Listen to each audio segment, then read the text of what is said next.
Le diplôme sans compétence ne sert à rien. Voilà pourquoi on crée des instituts pareils. On crée des instituts pour la compétence, parce qu'on pratique directement. Partez à l'université de Tchad. Vous voyez l'amphi 1000 personnes dans une salle, vous pensez qu'on va leur donner le prix, on comprend de quoi. On habitue les gens comme ça, après on les laisse ils sortent, chacun passe ses papiers et tout, chacun fait la moto. Moi je fais la moto pour payer ma pension. Mais parce que j'avais une vision. Ne pensez pas peut-être comme lorsque aujourd'hui, vous faites aussi peut-être la moto, l'agriculture, que vous avez perdu. J'ai fait la moto pour payer ma pension à l'université. Je n'avais pas quelqu'un pour payer ma pension. Donc, ça nous met un peu de choses à l'oreille. Oui, ça montre nos profits. Oui, ici, là, avantage des prises de vente pour le bétail. Ici, là, ça c'est pour eux là-bas. Ça c'est à Montpellier, en France. C'est petit ici. Avantage des prises de vente pour le bétail. Vous voyez que les gars, ils sont très à l'aise. Les gars sont à l'aise. Ils ne dépassent même. On est là dans les maisons même, il faut mettre le ventilateur, il faut mettre les histoires de climatiseurs, ils n'ont pas besoin de ça. C'est cool là-bas, c'est fou. Oui, les prises de vent bien aménagées peuvent procurer de nombreux avantages au bétail, tant en saison sèche qu'en saison pluvieuse. En plus d'atténuer le bruit, hein, de réduire la poussière. Oui, et les odeurs qui peuvent être associées aux activités d'élevage du bétail. Vous voyez les avantages de l'agroforesterie. Est-ce que quand tu vas sortir là, c'est un hectare que tu abandonnes là, est-ce que tu vas encore laisser sans utiliser l'agroforesterie? Hein mon frère? Hein? Non, on va utiliser ça. Même si ça allait prendre les noyaux d'avocat, mettre au sol. Je veux prendre les nets. Si c'est moi pour je prends seulement les nets. C'est parce que. Merci beaucoup. C'est déjà un très grand avantage. Oui. Les arbres plantés comme brise-vent dans les pâturages qui protègent les bétails et autres diminuent le stress chez les animaux, augmentent le taux de conversion des aliments. Ils sont obligés d'expliquer encore. Donc voilà ce que nous on a fait. On est encore en train de mettre. Hein? Nous sommes encore en train de mettre. Vous voyez les lentilles là. On est encore en train de mettre. La photo ci, ça c'est en Bantoum. Ici nous sommes en train d'aménager pour faire la culture maraîchère. Ce sont 11 hectares de culture maraîchère. Ici c'est où la botanique va s'étendre. Ça c'est la culture de ginger. Parce qu'on nous demande le ginger en Afrique du Sud 20 tonnes par semaine. Et pour produire 20 tonnes par semaine, il faut que vous et moi on entre au champ les gars. Il y a l'argent dans l'agriculture. Je vous assure les gars, il y a tellement d'argent dans l'agriculture. On nous a tellement trompé en disant que l'agriculture c'est pour les grands mères et ceci, machin, tout le monde. On nous a trompé. Les plus grands riches ce sont les agriculteurs. Et la France, il y a une zone en France, j'oublie le nom. Ils ont de vastes plantations. Ils ont de vastes plantations là-bas. Leur tracteur avec les machines. Quand ils grèvent, ils peuvent placer leur tracteur d'ici à Yaoundé. Hein? Les tracteurs agricoles, ils placent ça, ils placent en russe à Yaoundé. Personne ne bouge. La présidence va résoudre le problème avant 9 heures. Parce que si on ne le résout pas, c'est la crise totale dans toute la France. Donc c'est pour vous dire qu'ils sont les agriculteurs qui détiennent le monde entier. Si tu dis l'agriculteur et l'éleveur, la preuve en est que ce sont les deux métiers d'abord du départ. L'agriculture et l'élevage. Or, pour réussir, il faut l'agroforesterie. Et l'agroforesterie est associée également à l'agro-pastoral.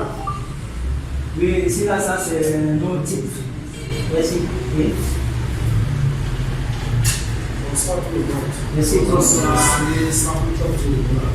Merci beaucoup. Et si j'ai bien suivi, à l'entente de vos propos dans la non-utilisation des engrais dans la biodiversité. Et en votre qualité d'ingénieur agronome. Je ne suis pas ingénieur agronome. Je suis entrepreneur agronome, ingénieur génie civil. Ah, entrepreneur agronome. J'ai côtoyé beaucoup d'agronomes.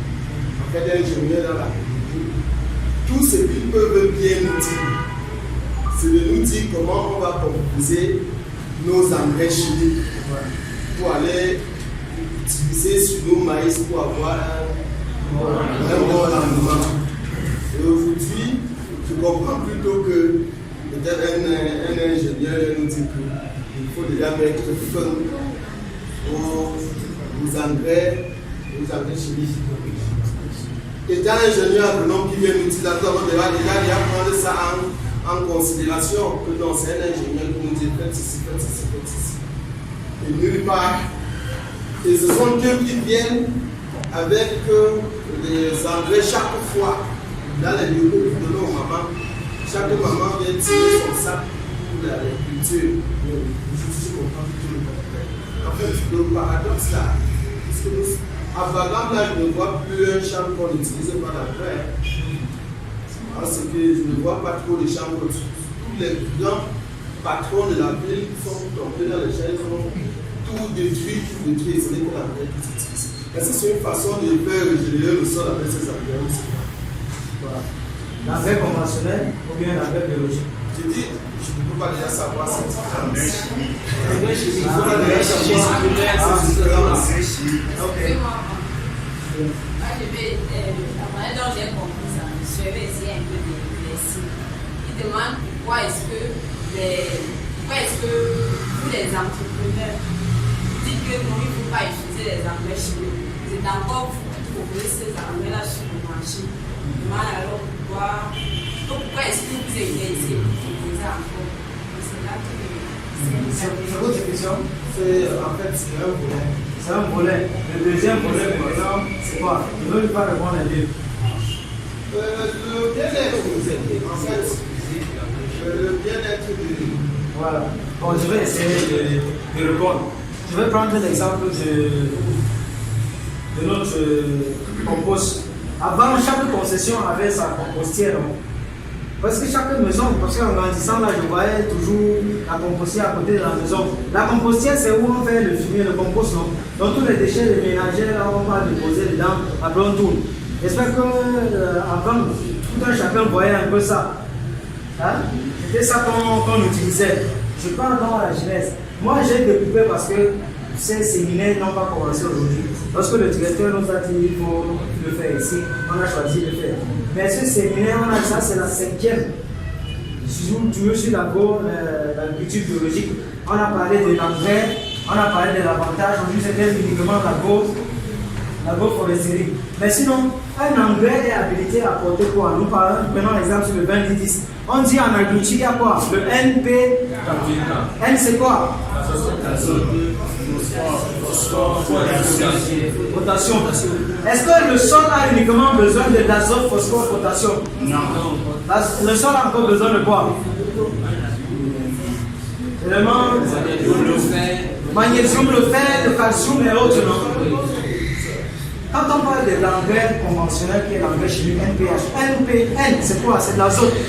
La source de l'azote dans l'atmosphère qui contient tout ça, c'est quoi? C'est le titanium. Vous connaissez le titanium, le feu jalousie. Hein? Donc lorsque je veux faire ma compostière, pour avoir de l'azote, je prends le titanium.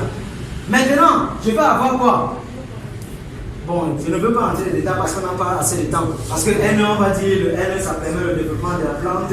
On va parler de ceci, la photosynthèse et tout, mais je n'entre pas dans les détails. Mais pour comprendre mieux et répondre à votre question, il va falloir passer à la structure.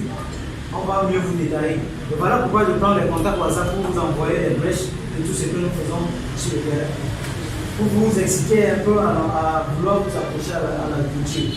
Mais pour revenir à la question, ceux qui disent moi l'agriculture biologique et ils partent sur le terrain, ils font l'agriculture conventionnelle. On a eu ce même souci avec le CPF Nouveau où ils formaient les techniciens. Les techniciens viennent sur le terrain, ils font l'agriculture biologique 1 an. Après le 1 an, ils se convertissent directement à l'agriculture conventionnelle. L'agriculture conventionnelle, c'est les méthodes de synthèse, les produits chimiques. Pourquoi? Parce que le sol, avec l'usage des produits de synthèse, c'est comme si quelqu'un voudrait dire que je veux manger l'enfant, tu as un enfant à la maison, n'est-ce pas? J'ai parlé ici de potassium, phosphore et autres. Tu as un enfant à la maison, l'enfant dit je veux la bouillie, tu lui donnes le riz. Hein? Le lendemain, je veux le couscous, tu lui donnes le riz. Hein? Quoi? L'autre, le lendemain, encore, il dit que je veux le taro, tu lui donnes le riz.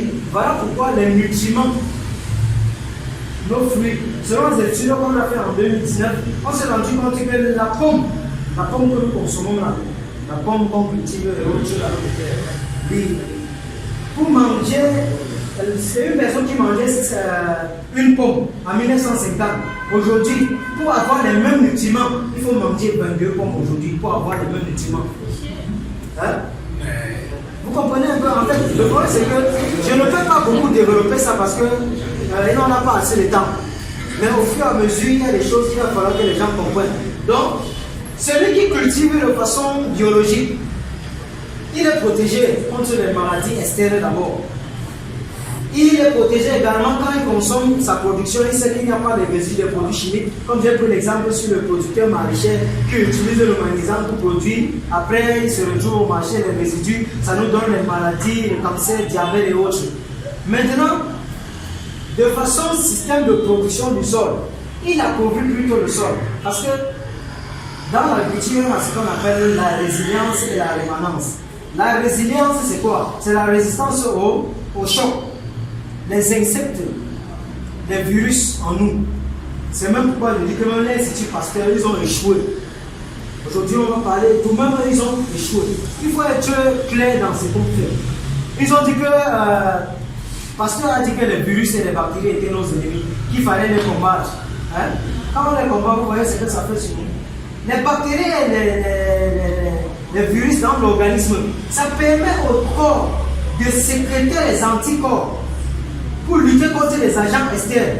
Maintenant, quels sont les rôles des micro- et macro-organismes du sol? C'est modeler le sol. Quand vous allez voir par exemple les zones très fertiles, là vous allez toujours avoir les chenilles, les termites et tout. Ça, c'est qu'on voit à l'œil nu. Les études qu'on a fait dernièrement en Afrique du Sud, on prend une molle de terre comme ça là, sous le compost. Dis-moi en Afrique, c'est ce qu'on a fait à Baganté dernièrement. Ça c'était plutôt physique, on peut l'envoyer en Afrique du Sud pour les études. On prend, tu as mis tes herbes un peu là, tu as couvert tes herbes. Après un bon bout de temps, 1 mois, 2 mois, tu reviens, tu prends les herbes. Tu vois qu'il y a un micro-environnement qui s'est créé. Il y a tellement de variétés d'espèces qui sont créées qu'on voit.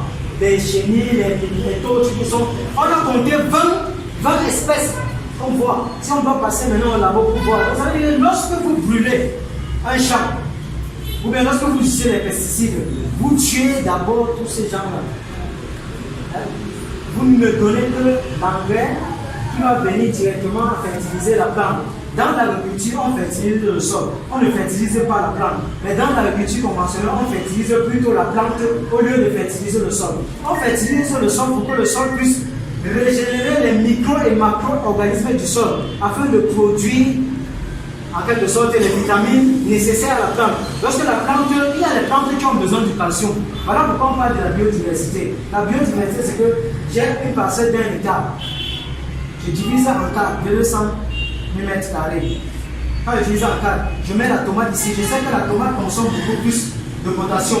Je mets par exemple les légumes ici. Ça consomme plus de phosphore. Je mets par exemple le moringa ici. Ça fertilise le sol, c'est un capteur d'azote. Donc c'est là pour fertiliser le sol.